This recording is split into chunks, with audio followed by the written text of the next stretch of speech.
यह किया जा रहा है कि जो क्वेश्चंस हैं वो इस तरीके से कराया जाए जो आपके एग्जाम के पैटर्न को पूरी तरह से फॉलो अप करता हो और इसके साथ साथ आपका कॉन्सेप्ट भी अच्छे से क्लियर होता जाए।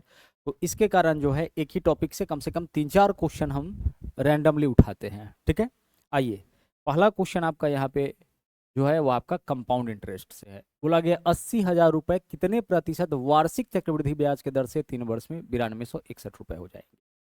जो भी राशि उधार लिया या दिया जाता है वह आपका कहलाता है मूलधन, और मूलधन को हम लोग हमेशा पी से डिनोट करते हैं, प्रिंसिपल।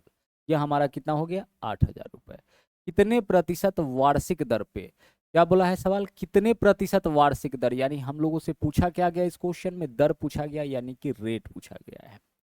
दर से 3 वर्ष में, यह आपका टाइम दे रखा है क्वेश्चन में कितना, 3 वर्ष, 9261 रुपए हो जाएंगे, यानी यह हमारा अमाउंट है, मिश्रधन है। 9261 रुपए हो जाएंगे यानी कितने प्रतिशत वार्षिक चक्रवृद्धि ब्याज के दर से 8,000 रुपए 3 वर्ष में 9261 रुपए हो जाएंगे। यही हमें इस क्वेश्चन में बताना है। ठीक है, यही क्या करना है हमें इस क्वेश्चन में बताना है। अब इस क्वेश्चन को हम लोग सोल्व कैसे करते हैं, ध्यान से समझिएगा। रेट हमें नहीं पता है, इस क्वेश्चन में रेट पता है क्या, रेट हमें नहीं पता है, रेट हमें चाहिए।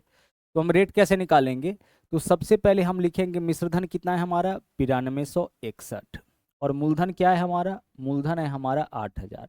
तो हम लिखेंगे मिश्रधन बट्टा मूलधन। यह शॉर्टकट तरीका है आपको क्वेश्चन को सोल्व करने का, अब जब रेट निकालना हो और सवाल में मिश्रधन और मूलधन दोनों दिया जाए। ऊपर में क्या लिखना है मिश्रधन और नीचे में क्या लिखना है मूलधन, ए बट्टा पी लिखना है। हम इसको लिख देते हैं ताकि क्लियर होता रहे, ऊपर में ए और नीचे में पी, इस दोनों को लिखना है। अब एक चीज आप देखिए कि मूलधन जो है 8,000 था, मिश्रधन 9261 हो गया, तो राशि 8,000 से बढ़ के 9261 कितने वर्ष में हुआ है, कितने वर्ष में, 3 वर्ष में। तो 3 वर्ष में इतना हो गया, तो 1 वर्ष में कितना रहा होगा, तो इसका पावर हम कर लेंगे 1/3। जैसे अगर बोला जाए कि रेट 10% है, रेट कितना है 10%, इसका मतलब है राशि 1 साल में 110 हो जाएगा, कितना से, 100 से। 110% मतलब 110/100, यानी 10% अगर रेट है तो धनराशि हमारा अगर 100 रुपया है तो 110 रुपया हो जाएगा 1 साल में। पूछा जाए 2 साल में कितना, तो इसी का पावर 2 कर लेंगे। 3 साल में कितना, पावर 3, 4 साल में पावर 4, n वर्ष में पावर n। तो अगर 2 साल में इतना हो जा रहा है 1 साल में तो पावर 1/2। अगर 3 साल में दे रखा हो कितना हो जाता है 1 साल में तो पावर 1/3। 4 साल में दे रखा हो कितना हो जाता है 1 साल में तो पावर 1/4।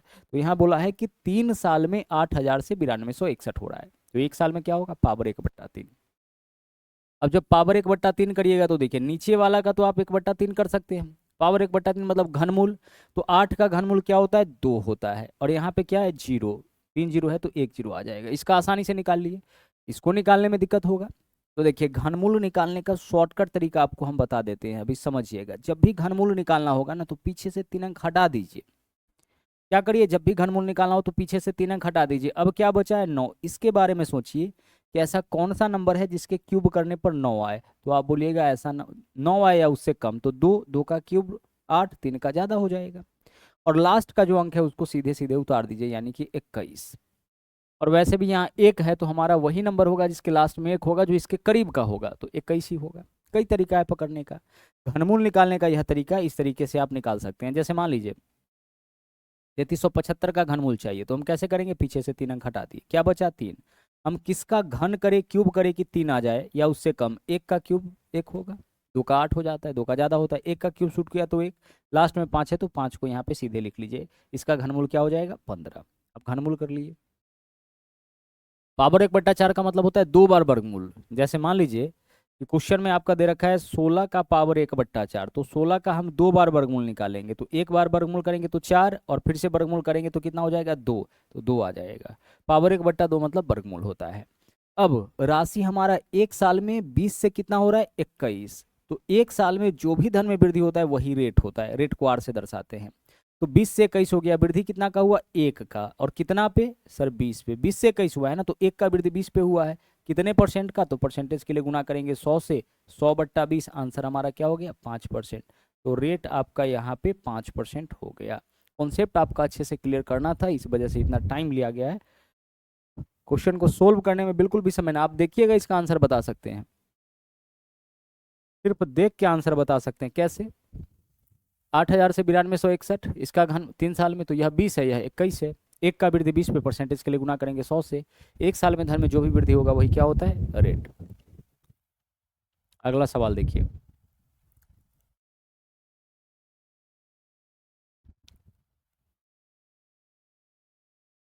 आंसर ट्राई कर रहे हैं ना आप लोग?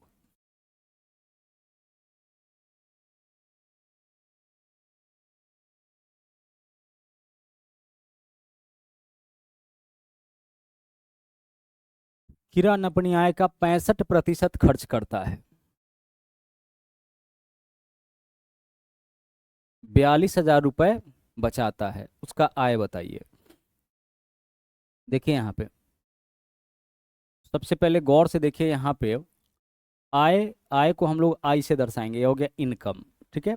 आगे चलिए, फिर क्या बोला है? खर्च, खर्च को हम ई से दर्शाएंगे, ये हो गया एक्सपेंस। और उसके बाद बचाता है, यह आपका एस से सेविंग, यह हो गया इनकम, एक्सपेंस, सेविंग। आय, खर्च, बचत। बोला है आय का 65% खर्च करता है। एक्सपेंस कितना है इसका? 65%। परसेंटेज के फॉर्म में एक्सपेंस कितना है? पहला क्वेश्चन इस तरह का है, समझ लीजिए। एक्सपेंस कितना है इसका? खर्च कितना है? 65%। वह 42,000 रुपये बचाता है। और सेविंग कितना है? सेविंग है 42,000 रुपये, यही है ना? सेविंग कितना है? 42,000 रुपये। हमें इस क्वेश्चन में क्या बताना है? हमें इस क्वेश्चन में बताना है कि इसका इनकम क्या होगा। तो हमेशा ऐसे क्वेश्चन में आपका इनकम, एक्सपेंस और सेविंग में से कोई भी एक दे करके बाकी का कोई दोनों पूछ सकता है। अब क्वेश्चन को सोल्व कैसे हम लोग करते हैं? तो सोल्व करने का यह तरीका होता है कि ये जो देख रहे हैं ना आप, एक्सपेंस और सेविंग, इस दोनों को हम यहाँ पे देखिए, जिसका परसेंटेज में वैल्यू दिया रहता है ना, उसका रियल वैल्यू भी निकालते हैं। तो इनकम आपका 65% परसेंटेज के रूप में, रुपए के रूप में कितना हो जाएगा? सॉरी, यहाँ देखिए, ध्यान से समझिए। जो डाटा आपका एग्जैक्ट दिया रहता है, जैसे 4200 रुपया आपका क्या दे रखा, 42,000 रुपया क्या दे रखा है? सेविंग। तो हम परसेंटेज में सेविंग निकालेंगे कि परसेंटेज में हमारा सेविंग कितना हो जाएगा। तो आप देखिए, तो खर्च कितना है? 65%। टोटल इनकम कितना होता है? 100%। कुल जो कमाएगा वो तो 100% ही होगा। तो 65% खर्च कर दिया, तो परसेंटेज के रूप में यह बचाया कितना होगा? 100 माइनस 65 यानी 35%। तो परसेंटेज में इसका बचत हो गया 35%। सीधी सीधी बात है। अगर खर्च कोई कर रहा है 70%, ठीक है, तो उसका बचत कितना हो जाएगा? 30%। अगर खर्च कोई कर रहा है आपका 78%, तो उसका बचत क्या हो जाएगा? आपका 22%।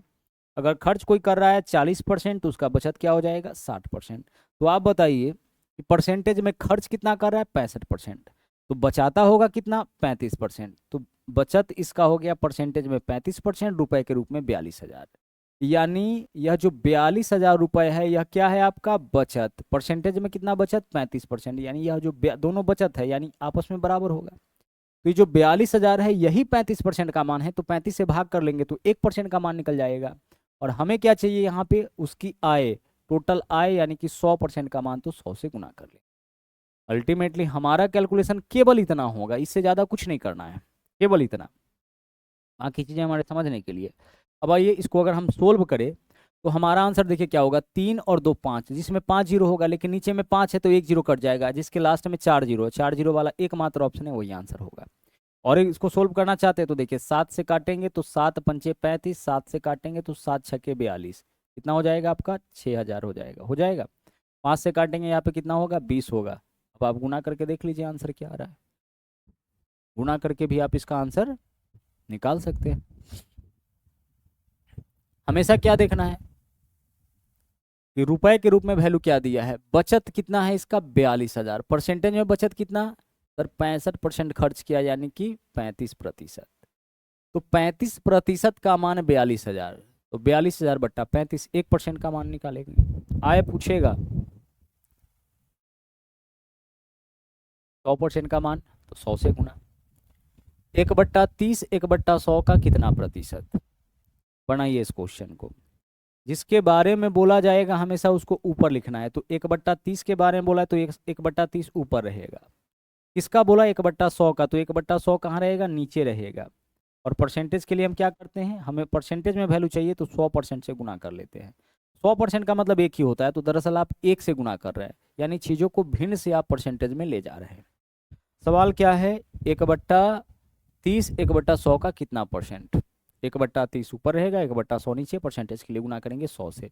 बोलेगा पी क्यू का कितना परसेंट, तो पी बट्टा क्यू गुना 100। एम एन का कितना परसेंट, तो एम बट्टा एन गुना 100। जिसके बारे में बोलेगा उसको ऊपर, जिसके रिस्पेक्ट में निकालना होगा उसको नीचे।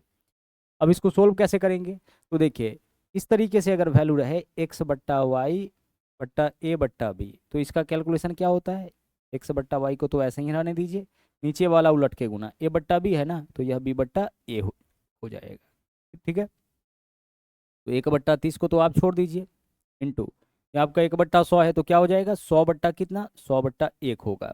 और गुना परसेंटेज के लिए 100 से गुना करते हैं ना, तो यहाँ 100% तो आपका रहेगा ही। सोल्व करिए, अगर आप इसको सोल्व करते हैं तो देखिएगा क्या वैल्यू आएगा। अगर 100 से हम इसको काट दे, 30 से काटेंगे इसको तो कितना हो जाएगा, अच्छा इसको काटते नहीं है, लास्ट में काट लेंगे। ये आपका हो जाएगा एक पर कितना जीरो, 2 और 2 4 0, और बट्टा कितना, बट्टा 30 इतना परसेंट। ठीक है, 1 0 से 1 0 पहले काट लीजिए, हटाइए, देखिए 1000/3, तो 1000 बट्टा क्या हो जाएगा, 1000/3%। अब 1000/3% का मान 333.33, देखिए ना, 3 तिया 9, 3 हो जाएगा, 1 10 3 तिया 9, फिर 1 10 3 तिया 9, हमेशा 3 वाला ही आएगा। चाहे 10 में भाग करिए या 100 में भाग करिए या 1000 में भाग करिए, केवल 3 वाला ही मिलेगा। 10 में भाग करिएगा तो पॉइंट से पहले 1 3, 100 में भाग करिएगा 3 से तो पॉइंट से पहले 2 3।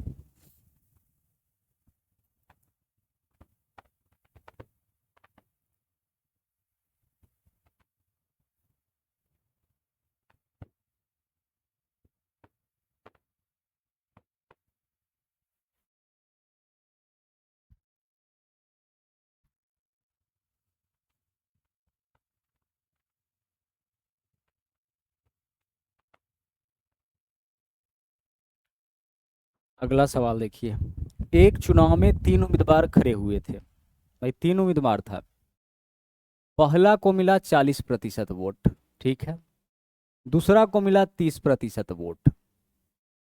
यदि कुल 36,000 वोट डाले गए तो तीसरे उम्मीदवार को बताइए कितना। आप एक चीज बताइए यहाँ पे कि कुल कितना वोट डाला गया है, सर कुल वोट डाला गया 36,000। पहला को कितना मिला है 40, दूसरा को 30, 40 और 30 कितना हो गया 70। 100 में से 70 हटा लीजिए, अगर हम परसेंटेज में देखें तो कुल वोटिंग यानी 100%, तो 40 और 30 70% वोट आप हटा लीजिए, पहला दूसरा को मिला, बचा कितना 30%। तो इसका जो 30% है ना, यानी 30/100 इतना ही वोट तीसरा को मिला होगा। यही तो निकालना था, निकाल लीजिए, आंसर आपका आ जाएगा। देखिए 00 से आपका यहाँ पे 00 कैंसिल, आंसर वो होगा जिसके लास्ट में 00, और 36 3 108, यानी 108 00।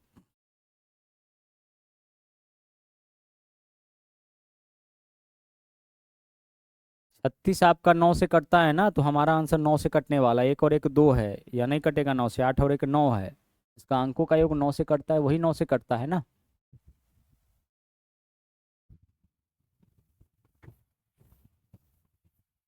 किसी संख्या के 2/3 का 50% का 30% 325 है, तो वह संख्या ज्ञात कीजिए। ट्राई करिए, आंसर बनाइए, इसका आंसर निकालिए।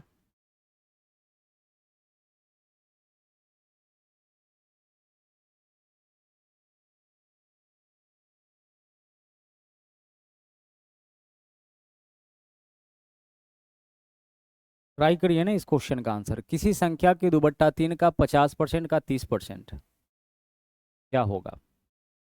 वह संख्या मान लेते हैं x। इसका क्या बोला है सबसे पहले, 2/3 का 2/3 मतलब इसमें गुना करेंगे 2/3 से, फिर इसका 30% यानी 3/10, 30%, 30% यानी 30/100, तो इतना काम तो मन ही मन कर सकते हो, 3/10। आगे, अच्छा इसका 50% पहले बोला था, तो 50% यानी 1/2, और 30% यानी कि 3/10। 50% का मतलब आधा होता है 50/100, कितना है ये आपका 325 है। सोल्व कर लीजिए, इजी वाला क्वेश्चन था आपका। 2 से 2 कट गया, यहाँ से देखिए 3 से 3 कट गया, x का मान बता दीजिए क्या होगा, क्रॉस मल्टीप्लाई करेंगे तो 325 में 10 से गुना 3250 आपका आंसर। 3250 बहुत सही आंसर किए। 50% यानी 50 बट्टा कितना, 100। 50/100 का मान सर 50 से काटेंगे 100 को, ऊपर 1 नीचे 2 हो जाएगा, 1/2।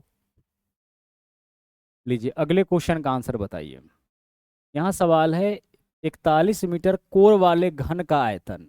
41 मीटर कोर यानी घन का एक भुजा का माप आपका दे दिया 41। 41 क्या है, 41 मीटर है, घन के एक भुजा का माप, घन का कोर यानी घन के एक भुजा का माप इतना।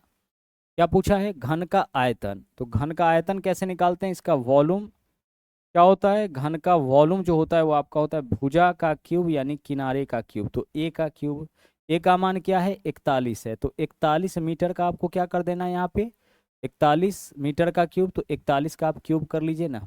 41 का क्या करना है हमें, 41 का हमें यहाँ पे क्यूब करना है।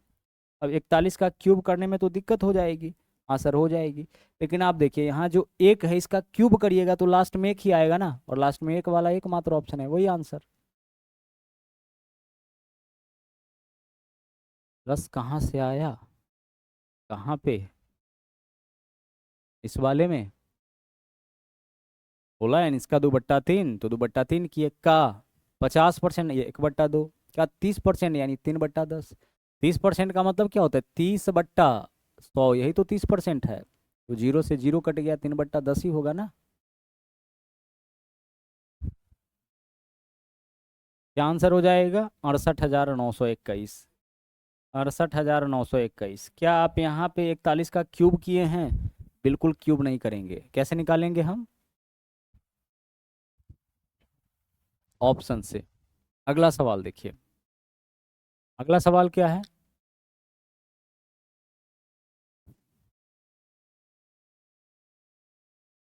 शार्पनर के डिब्बे का क्रय मूल्य 1150। दुकानदार ने क्रय मूल्य पर 12% का छूट दिया तो विक्रय मूल्य कितना छूट दिया, 12%। शार्पनर के डिब्बे का क्रय मूल्य 1150, ठीक है, दुकानदार ने क्रय मूल्य पर 12% छूट किस पे दिया है, क्रय मूल्य पे, यानी 1150 क्रय मूल्य है, इतना में दुकानदार खरीदा था, और इस पर छूट कितना दे दिया, 12%। तो 12% छूट मतलब कोई भी वस्तु का कीमत अपने आप में 100 होता है, 12 छोड़ दिया यानी 100 - 12 88% इसका कीमत लिया होगा।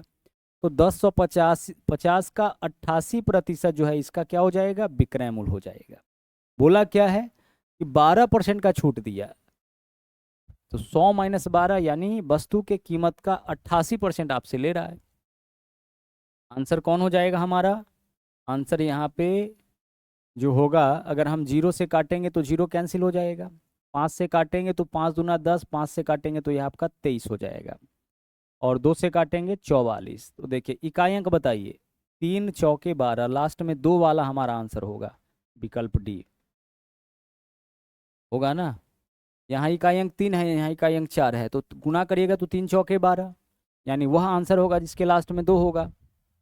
या आप वैसे भी कर सकते हैं कि 23 में 44 से गुना कर रहे हैं, यानी कि जो वैल्यू आएगा हमारा एक सम संख्या, किसी भी सम संख्या में गुना करिएगा तो जो मान आएगा सम संख्या, और सम संख्या यहाँ पे एक यह वाला। अच्छा 44 का मतलब है कि 4 है इसमें, तो 4 से कटने वाला, 4 से कटने वाला आपका ऑप्शन विकल्प नहीं है।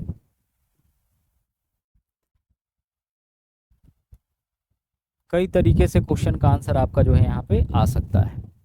अगला सवाल देखिए क्या है, तौलिया बेचने वाले एक दुकान पर ग्राहक को 2 तौलिए के खरीद पे 2 मुफ्त का ऑफर मिलता है, ग्राहक को कितने प्रतिशत का छूट प्राप्त हुआ, 2 खरीदने पर 2 मुफ्त मिल रहा है, ठीक है, देखिएगा खरीदा कितना 2, और मुफ्त कितना मिल रहा है, 2 मुफ्त मिल रहा है, 2 खरीदने पर 2 मुफ्त, तो आप बताइए डिस्काउंट कितना का हो जाएगा, हमें यही तो बताना है कि कितना का छूट हो गया, यानी कि परसेंटेज डिस्काउंट बताना है, परसेंटेज छूट बताना है, डिस्काउंट को डी से डिनोट करते हैं।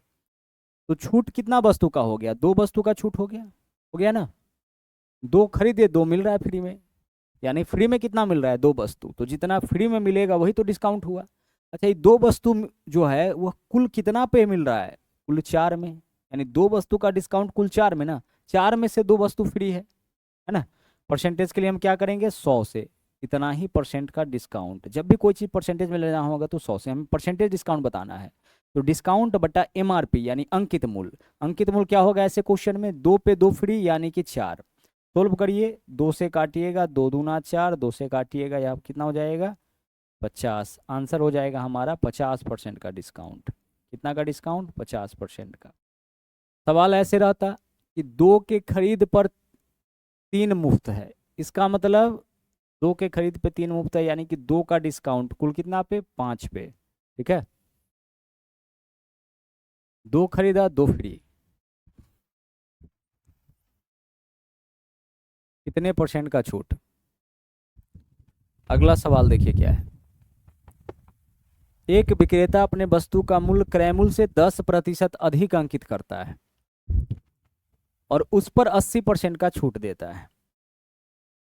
क्रय मूल्य 10% अधिक अंकित करता है, इसका मतलब अगर वस्तु 100 रुपया का है तो वह कीमत 110 रुपया रख लिया। एक विक्रेता अपने वस्तु का मूल्य क्रय मूल्य से 10% अधिक, कितना अंकित कर लिया 10% अधिक, तो खरीदा था 100 में, अब इसका अंकित मूल्य कितना हो गया 110। आगे बोला उस पे 80% का छूट देता है। अब इस पे 80% का अगर छूट दे दिया, इसका मतलब है कि बेचेगा कितना में, इसके 20% में ही। कितना में बेचेगा, इसके 20% में ही। सोल्व करिए, 2 जीरो से आपका 2 जीरो कैंसिल, 11 दूना 22 में वस्तु को बेचेगा। कितना में 22 में। वस्तु था कितना का 100 रुपया का, बेच कितना में रहा है 22 रुपया में। 100 माइनस 22 नुकसान कितना का हो जाएगा 78 का। आंसर यही 78% हो जाएगा, विकल्प बी आंसर। एक विक्रेता अपने वस्तु का मूल्य क्रय मूल्य से 10% अधिक, तो क्रय मूल्य हमेशा हम लोग कितना परसेंट मान के चलते हैं 100% मान के चलते हैं। 10% अधिक अंकित किया मतलब 110 कर दिया, और इस पे 80% छूट दे दिया, यानी यह अंकित मूल्य हो गया, इस पे 80% छूट यानी इसके 20% में ही वस्तु को बेच दिया। 80% तो छोड़ ही दिया, यानी इसके 20% में वस्तु को बेच दिया, तो इसका 20% क्या होगा 22। अब 22 में सामान बेच दिया, कितना का सामान था 100 का, 100 में खरीदा था ना, 22 में बेचा, कितना का नुकसान हो जाएगा इसको 100 माइनस 22 78 का। 100 में 78 का नुकसान यानी कि 78%। अगला सवाल देखिए। दूध और पानी के 50 लीटर के मिश्रण में 12% पानी है।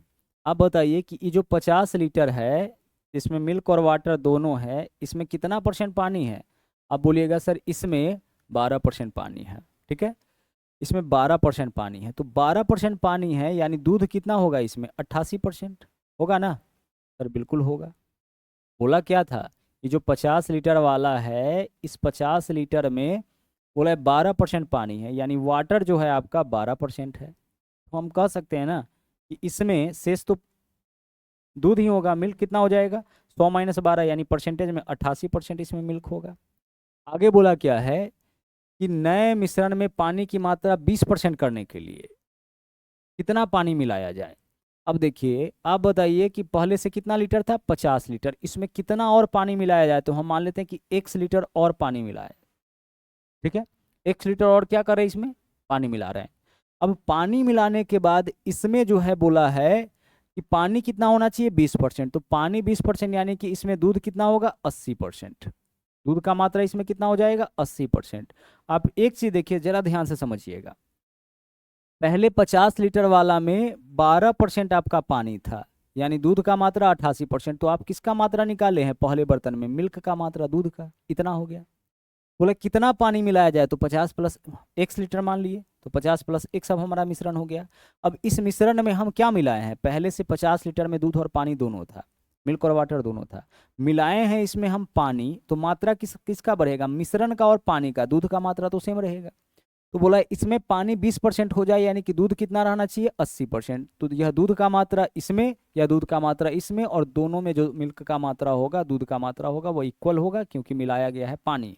हमेशा जो मिलाया जाएगा उसका संख्या चेंज होगा, जो नहीं मिलाया जाएगा उसका संख्या दोनों जगह बराबर होगा। इंपॉर्टेंट बात है, पीछे भी रेशियो के फॉर्म में ऐसा क्वेश्चन था, वहां पे भी इस चीज को आप समझे थे। अब सोल्व करिए, देखिए इधर से इधर वाला कटता है आपको पता है, यहाँ 0 है, यहाँ भी 0 है हटा दीजिए, यहाँ परसेंटेज है, यहाँ भी परसेंटेज है हटा दीजिए। 8 से हम काट लेंगे, इधर क्या हो जाएगा 11, 11 गुने 5 इधर है 55, और इधर क्या है आपके पास 50 प्लस एक्स। अब एक्स का मान बताइए, प्लस 50 है इधर, आके 55 में से घटेगा 5, 5 किसका वैल्यू एक्स, एक्स क्या माने थे, कितना लीटर इसमें पानी मिलाना पड़ेगा। आंसर विकल्प बी। ओ, विकल्प बी।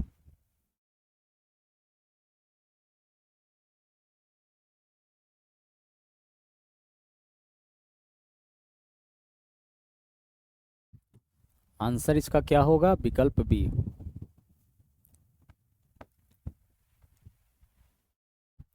पार्टनरशिप का अगला सवाल है, देखिए, आकाश, सुमन और राज ने एक व्यवसाय शुरू करने के लिए 1720, 1690 और 1280 निवेश किए।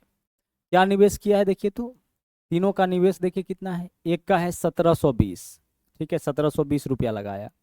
दूसरा कितना निवेश किया 1690, और तीसरा का निवेश इन्वेस्टमेंट कितना है 1240। यह तीनों का निवेश है। आप क्या करिए, तीनों के निवेश का अनुपात निकाल लीजिए। यह क्या है, तीनों का निवेश है, इस अनुपात में निवेश किया, आकाश, सुमन और राज। यह किसका निवेश है, आकाश का, यह किसका है, सुमन का, और यह किसका है, राज का, तीनों का। अब बोला है कि वर्ष के अंत में लाभ इतना, इतना का लाभ हुआ है वर्ष के अंत में, एक साल बाद इतना लाभ हुआ। लाभ कैसे निकाले, यह क्या है, पूंजी है तीनों का, तो पूंजी में समय से गुना करिएगा, लाभ निकल जाएगा। अब समय कितना है, तो सबका समय एक एक साल है, तो यहाँ भी एक से गुना, यहाँ भी एक से गुना, यहाँ भी एक से गुना, पूंजी गुना समय, क्या निकल गया, लाभ।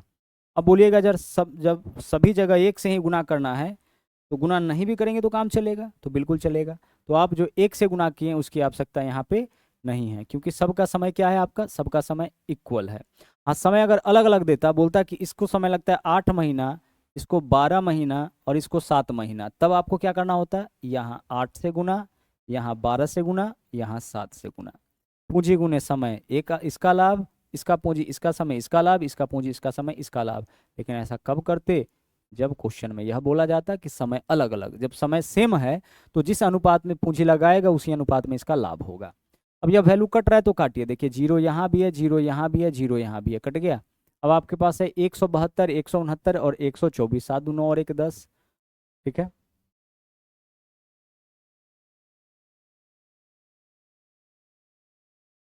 और 124 है। हमें क्या करना है, राज का लाभ बताना है। अब राज का लाभ कैसे निकालेंगे, देखिए टोटल लाभ कितना है, यही तो सबके पूंजी का जो अनुपात है वही इसके लाभ का अनुपात। तो सबका लाभ कितना है, तो सबका लाभ अगर यहाँ पे देखिए टोटल लाभ बोला है, वर्ष के अंत में कुल लाभ 1440, तो 1440 अनुपात में देखिए तो कुल लाभ कितना, तो सबको जोड़िए, 2 और 9 11, 11 4 15 5 हासिल 1, 7 और 1 8, 8 6 14, 14 2 16 6 हासिल फिर से 1, 1 2 3 और 1 4, 465। कुल लाभ 1440, जबकि अनुपात में कुल लाभ, तीनों के लाभ को जोड़िएगा तो यही कुल लाभ होगा। हमें क्या बताना है, राज का हिस्सा यानी 124, अनुपात 124 का मान, तो 124 से क्या करेंगे, गुना, जिसका मान देता है उससे भाग, जिसका मान पूछता है उससे गुना। तीनों का कुल लाभ कितना, 172, 169, 124 यानी कि 465। तो 1440 वास्तव में, जबकि यह वैल्यू किसका है 465 का, तो 465 से भाग किए, एक अनुपात का मान निकला। हमें चाहिए राज का हिस्सा यानी 124 अनुपात का मान, 124 से हम क्या कर लेंगे, गुना कर लेंगे। अब इसको आप काटिए, यहाँ देखिए, अगर आप 3 से इसको काटिएगा, 15 से यह कट जाएगा, तो 15 तिया 45, एक बचेगा, 15 एकम 15, और 15 से इसको काटिएगा, 4 4 8 1 9, हाँ कट जाएगा। तो 15 नमा 135, उसके बाद आपका बच जाएगा 9, 15 छक्के 90 हो गया, और 31 चौके 124, 96 गुने 4 हमारा आंसर हो जाएगा। लास्ट में 4 वाला एकमात्र ऑप्शन है, वही ऑप्शन आंसर विकल्प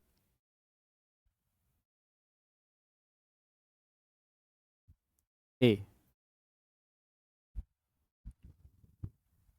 विकल्प ए। अनुपात में कुल लाभ हमारा कितना, तीनों के लाभ को जोड़ेंगे 465, वास्तव में 1440, तो 1440 465 अनुपात का मान है, 465 से भाग करेंगे, एक अनुपात का मान निकलेगा। अगर हमें इसका हिस्सा चाहिए तो 124 से गुना, इसका हिस्सा तो 169 से गुना।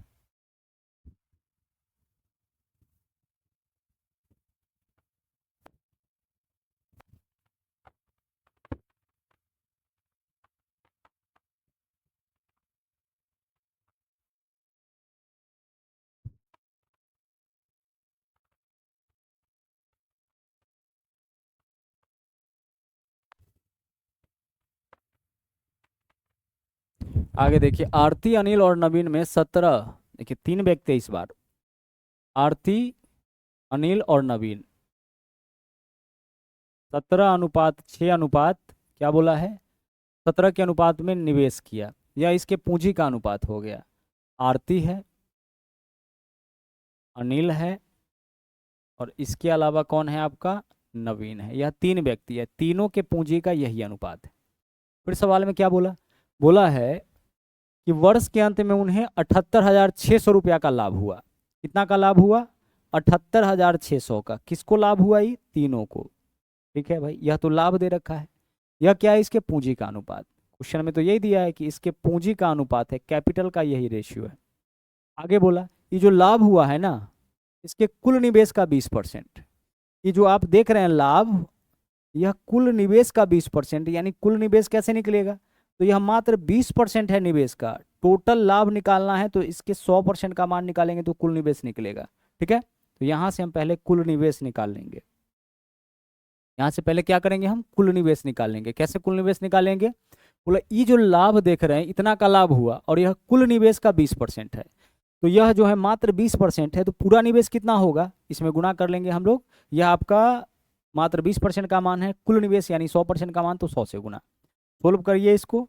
अगर आप इसको काटिएगा तो देखिए 0 से 0 कैंसिल हो गया, 2 से काटेंगे तो कितना हो जाएगा, 2 तिया 6, 1 है 18, 2 नमा 18, यहाँ 6, 2 तिया 6, इसके अलावा 1 0, तो कुल इसका निवेश हो जाएगा 3930 पे डबल जीरो। यह इसका कुल निवेश हो गया। कुल निवेश यानी कुल पूंजी हो गया।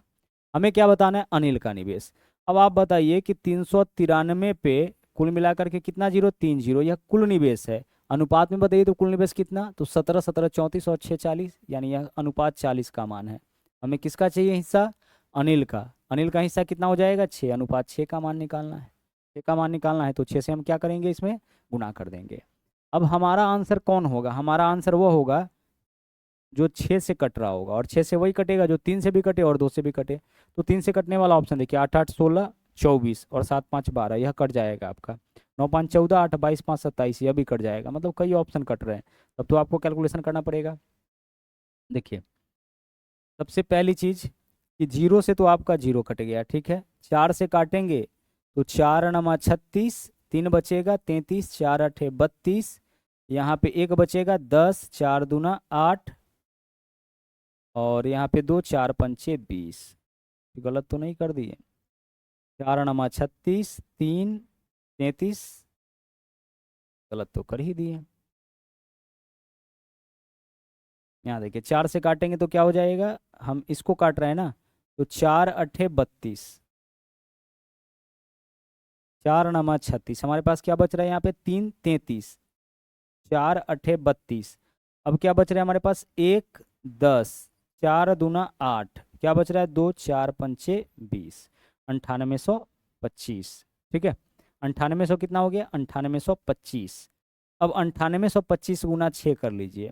ठीक है, 5 6 के 30, 0 हासिल 3, 6 दूना 12 और 3 15, लास्ट में 5 0, एकमात्र ऑप्शन में है विकल्प सी, वही आंसर। पूरा कैलकुलेशन करने, स्क्वायर का शॉर्टकट,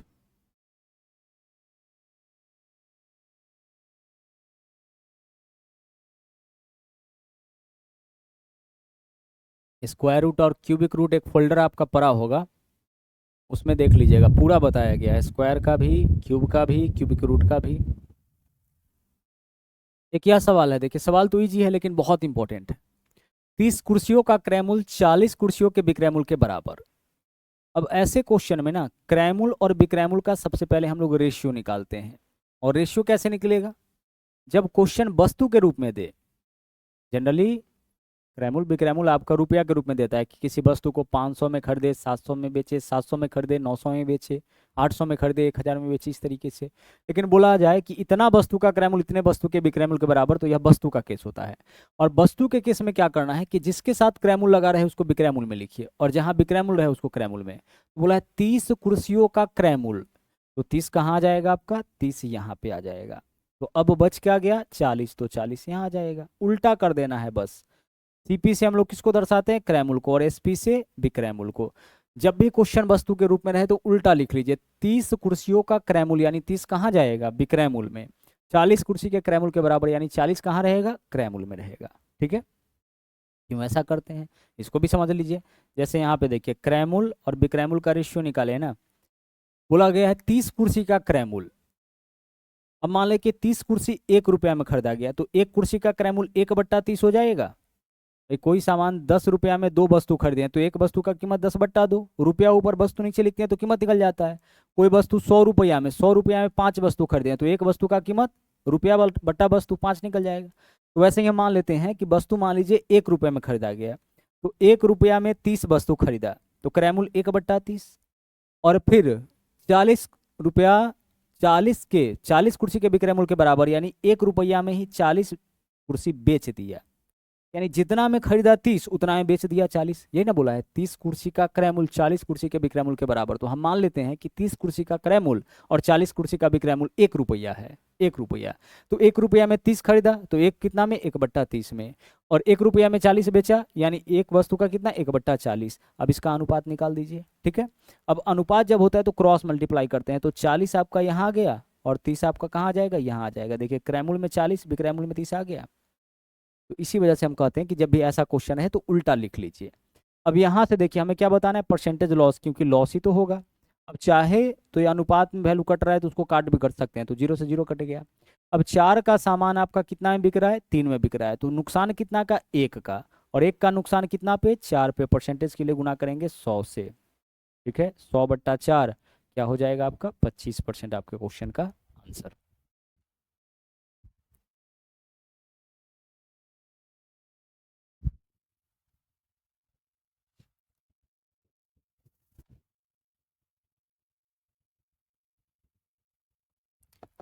एक विक्रेता 12,000 रुपये में एक वॉशिंग मशीन खरीदता है, खुदरा विक्रेता को 10% लाभ पर बेचता है। ठीक है भाई, फिर खुदरा विक्रेता एक ग्राहक को 15% की हानि पर बेचता है।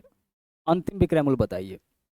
एक विक्रेता 12,000 में एक वॉशिंग मशीन को खरीदा, खरीदा कितना में, 12,000 में। अब यह क्या किया, 10% लाभ पर बेच दिया, यानी इसके 110% में वस्तु को पहले बेच दिया। यह किससे बेच दिया, खुदरा विक्रेता से।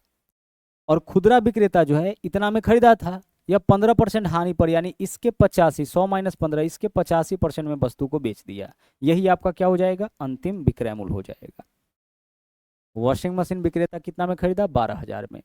फिर क्या किया, खुदरा विक्रेता से 10% लाभ पर, यानी इसके 110% में बेच दिया। और फिर क्या हुआ, फिर खुदरा विक्रेता 15% हानि पर, यानी इसके 85% में वस्तु को बेच लिया।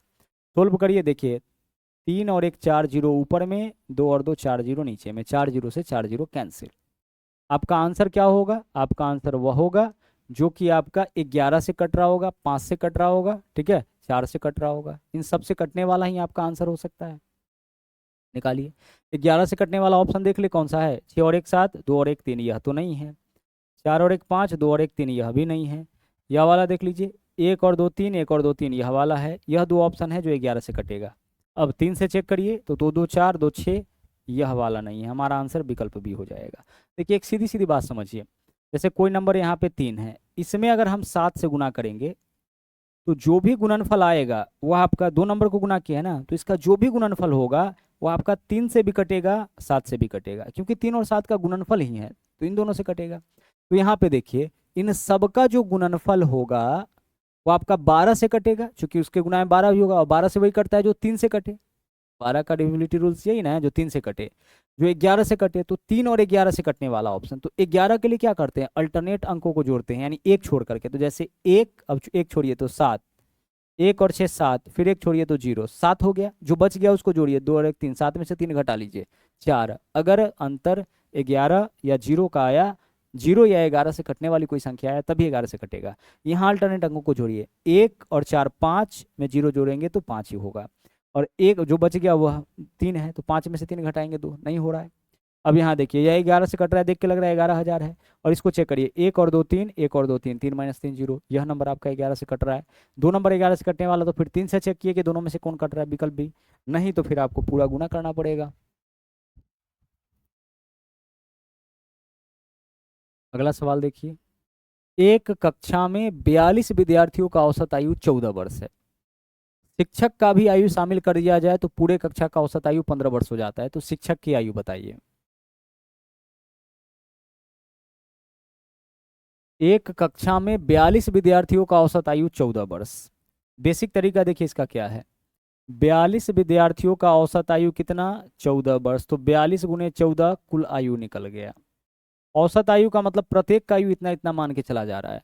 तो 42 विद्यार्थियों का औसत आयु 14 वर्ष, यानी सभी 42 का कुल आयु 42 गुने 14। शिक्षक को भी शामिल किया जाएगा तो व्यक्ति कितना हो जाएगा, पहले से 14 था, 15 व्यक्ति हो गया। और अब औसत आयु 15 वर्ष हो जाता है। तो 15 व्यक्ति का औसत आयु 15 वर्ष, यानी कुल आयु 15 गुने 15 हो गया। यह सभी शिक्षक और छात्रों का कुल आयु, और यह केवल छात्रों का कुल आयु। तो शिक्षक और छात्र के कुल आयु में से छात्रों की आयु को घटाइए, शिक्षक का आयु निकल जाएगा। 15 गुने 15 कितना होता है, 225 होता है। माइनस 14 से गुना करिए तो 14 दूना 28, 8 हासिल 2, 14 चौके 56 और 2 58।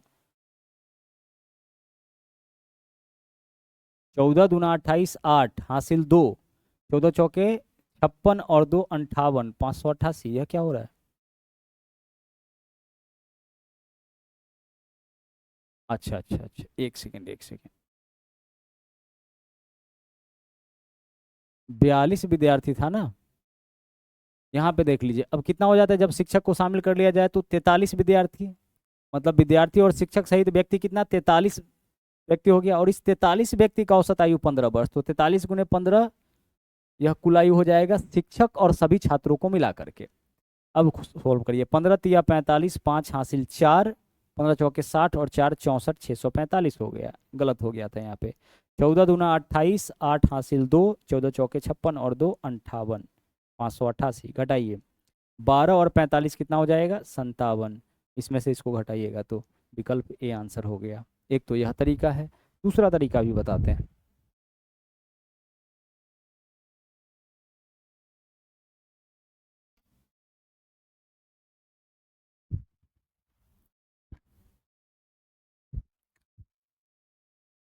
ये आपका फर्स्ट मेथड है।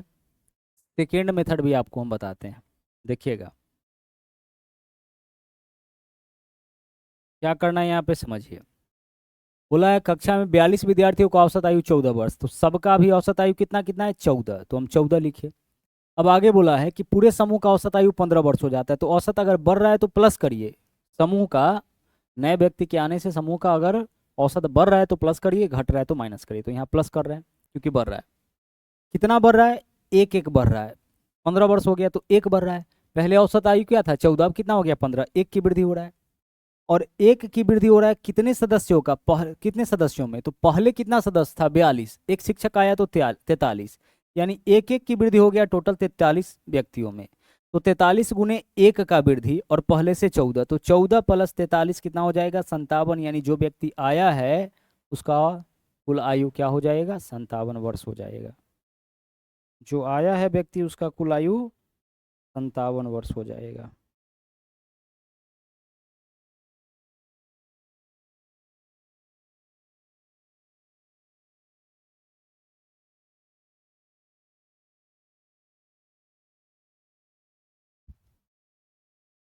क्लियर? चलिए आगे बढ़े। अगला देखिए सवाल क्या है। 13 संख्याओं का औसत 7 है, प्रत्येक में 3 से गुना किया जाए तो औसत भी तिगुना हो जाएगा। देखिए औसत पहले से क्या था, औसत पहले से 7 सा, बोला प्रत्येक में 3 से गुना किया जाए तो नया औसत क्या होगा। तो प्रत्येक संख्या में अगर 3 से गुना होगा तो औसत भी आपका तिगुना हो जाएगा, यानी आंसर आपका 21। किसी भी श्रेणी के प्रत्येक पदों में जो परिवर्तन होता है वही परिवर्तन उसके औसत में भी होता है। औसत 13 संख्याओं का औसत क्या था, 7। प्रत्येक में 3 से गुना तो औसत भी 3 गुना। प्रत्येक में 3 जोड़ते तो औसत भी 3 बढ़ जाता। प्रत्येक में 3 घटाते तो औसत भी 3 घट जाता। यहाँ देखिए ए अनुपात बी का मान 4:6 है, बी अनुपात सी का मान 7:11 है। तो ए बी सी का मान, तो हमेशा ऐसे क्वेश्चन में देखिए ए अनुपात बी किस रेशियो में है, सर ए अनुपात बी जो है वह 4:6 के अनुपात में है। ठीक है, यानी ए का मान हमेशा 4 से कटने वाला होगा। तो ए का मान यह नहीं हो सकता है, ए का मान यह नहीं हो सकता है। बी का मान 6 से कटने वाला, तो बी का मान यह वाला नहीं हो सकता है क्योंकि 31 है। तो हमारा आंसर क्या हो जाएगा, विकल्प बी हो जाएगा। भाई ए अनुपात बी 4:6 है, 4:6 यानी कि इसी अनुपात में मान आगे बढ़ेगा। B/C 7:11 है। तो कट कटाने के बाद इतना है, यानी 4 के मल्टीपल में ही ए का मान आगे बढ़ेगा। बी का मान 6 और 7 के गुना में होगा। गलत तो यहाँ नहीं हो रहा है, ठीक है। और सी का जो मान होगा, हालांकि कटने के बाद वैल्यू चेंज होता है, और सी का मान जो होगा आपका, बी का मान क्या था आपका 7 और 11, ठीक है। और सी का मान आपका कितना हो जाएगा, यहाँ पे 11 हो जाएगा। तो ए का मान हमेशा 4 का मल्टीपल होगा और सी का मान हमेशा 11 का मल्टीपल होगा। आप इसको ऐसे भी कर सकते हैं, गौर से देखिए। अगर हमें इसको सोल्व करना पड़े तो कैसे सोल्व करेंगे, तो ए बी 4:6 के अनुपात में, ठीक है, और बी और सी 7:11 के अनुपात में, यही है ना, 7:11 के अनुपात में। अब यहाँ इसको हम सिंप्लीफाई कर दे रहे हैं, दोनों दो से कट रहा है, तो इसको 2 बना दिए, इसको 3 बना दिए, ठीक है। या इसको रहने दीजिए, कोई दिक्कत नहीं है, एक ही बात है। अब हमें यह सोचना है कि 7 और 6 कहाँ जा करके, बी का मान यहाँ भी, यहाँ 6 है, यहाँ 7 है, और जब दोनों बी है तो दोनों जगह बी का मान बराबर होना चाहिए। तो दोनों जगह बी के मान को बराबर करिए। 6 और 7 42 पे जाके बराबर होगा, तो इसमें 7 से गुना कर दीजिए और इसमें 6 से गुना कर दीजिए। आप बोलिएगा ऐसा क्यों किए, तो यहाँ देखिए, बी का मान यहाँ 6 है, बी का मान यहाँ 7 है, दोनों बी है तो दोनों जगह बी का मान इक्वल होना चाहिए, नहीं है तो इक्वल किए। 6 और 7 कहाँ जाके बराबर होगा सर, 6 और 7 ऐसा नंबर जो 6 और 7 दोनों के पहाड़ा में 42, तो 42 बनाने के लिए इसमें 7 से गुना, इसमें 6 से गुना, तो जिससे भी गुना करना है दोनों में करिए, तो 6 सत्ते 42 हो जाएगा, और ये आपका 6 चौके 24 हो जाएगा, ये भी हो गया। 6 से गुना करेंगे तो यह आपका देखिए 42 हो जाएगा, और यह आपका कितना हो जाएगा, 11 छक्के 66 हो जाएगा। क्लियर, चलिए अब ए बी सी का मान हमें बताना है, तो ए बी सी का मान फटाफट से आप बता दीजिए कि क्या होगा। तो ए का मान यहाँ हमारा 24, बी का मान हमारा यहाँ पे 42, और सी का मान कितना हो गया 66। यह सभी वैल्यू आपका 6 से कट रहा है, देख लीजिए, तो सिंप्लीफाई हो तो कर लीजिए। 6 चौके 24, 6 से काटेंगे 6 सत्ते 42, 6 से काटेंगे 11 छक्के 66, 4 7 11, कुछ गलत तो नहीं कर रहे हैं।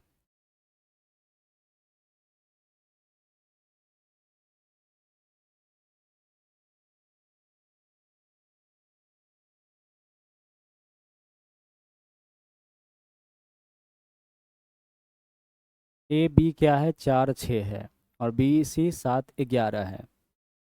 6 और 7 कहाँ जाके बराबर होगा, 42 पे, 7 से गुना तो 7 चौके,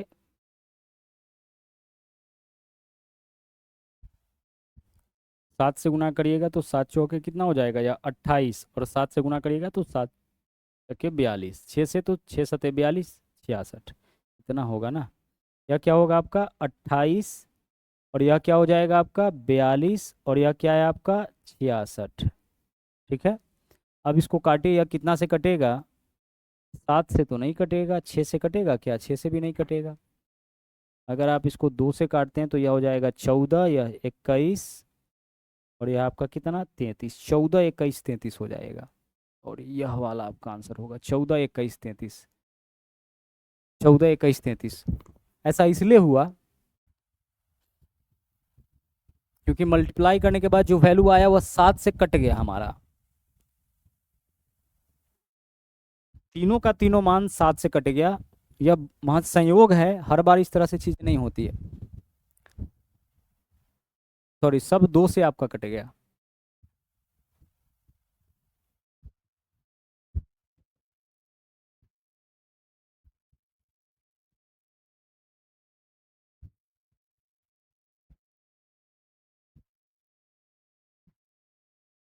एक बार चेक करो तो आप लोग भी।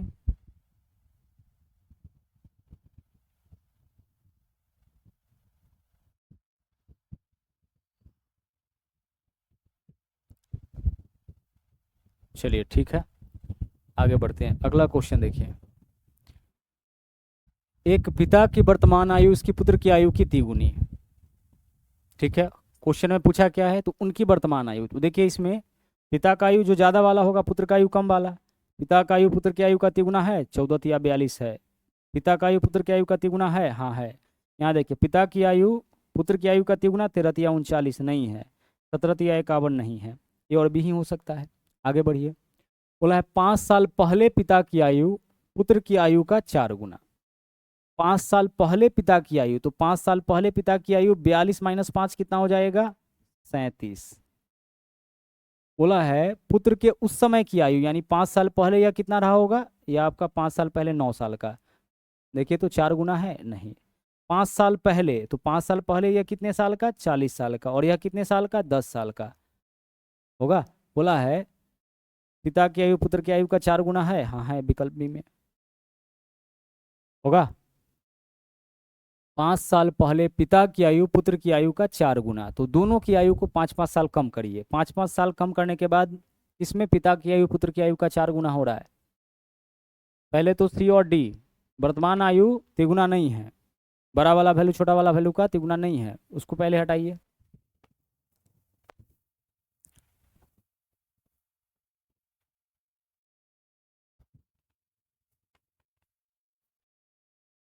हमें इसका ज्ञात करना है HCF।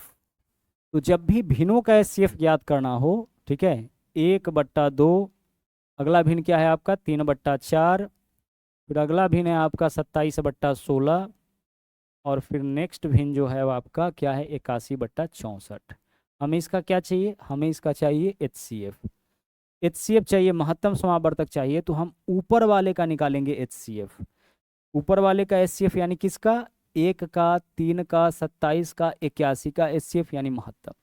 तो आप बताइए ऐसा बड़ा से बड़ा नंबर जो 1 को भी काटे 3 को भी काटे, जब 1 है तो 1 ही हो जाएगा, जब 1 को भी काटे 3 को भी काटे 27 को भी काटे 81 को भी काटे, तो 1 को काटने वाला नंबर 1 के अलावा तो कुछ नहीं हो सकता है। तो जब 1 रहे इसमें शामिल तो HCF तो 1 ही होगा। ऊपर वाले का HCF निकाल दिया, और नीचे वाले का LCM 2, 4, 16, 64, सबसे कटने वाला सबसे छोटा संख्या जो होगा वही इसका LCM। LCM कैसे निकालते हैं? इन चारों से कटने वाला सबसे छोटा नंबर। तो क्या 64 इससे इससे इससे सबसे कटेगा? कटेगा, तो 1/64 या क्या हो जाएगा आपका इसका? HCF। विकल्प डी आंसर। जब भिन्न का महत्तम निकालना होगा तो ऊपर वाले का हम निकालेंगे महत्तम यानी HCF, और नीचे वाले का LCM। और अगर LCM निकालना होता तो ऊपर वाले का LCM और नीचे वाले का HCF। 60 और 70 के बीच के अभाज्य संख्या। तो आप बताइए कि 60 और 70 के बीच का अभाज्य संख्या कौन कौन है? 60 और 70 के बीच का अभाज्य संख्या प्राइम नंबर कौन कौन होगा? आप बोलिएगा सर 60 और 70 के बीच का प्राइम नंबर है, एक तो 61 और दूसरा 67। 61 और 67। और आगे बोला है 50 और 58 के बीच 4 का गुणज। तो 50 और 58 के बीच 4 का गुणज, यानी 4 का क्या निकालना है? 4 का मल्टीपल निकालना है। तो 4 का मल्टीपल 50 और 52 के बीच 4 से कटने वाला संख्या 52, और 4 56, और उसके बाद सीधे 60 होगा। 52 और 56 है।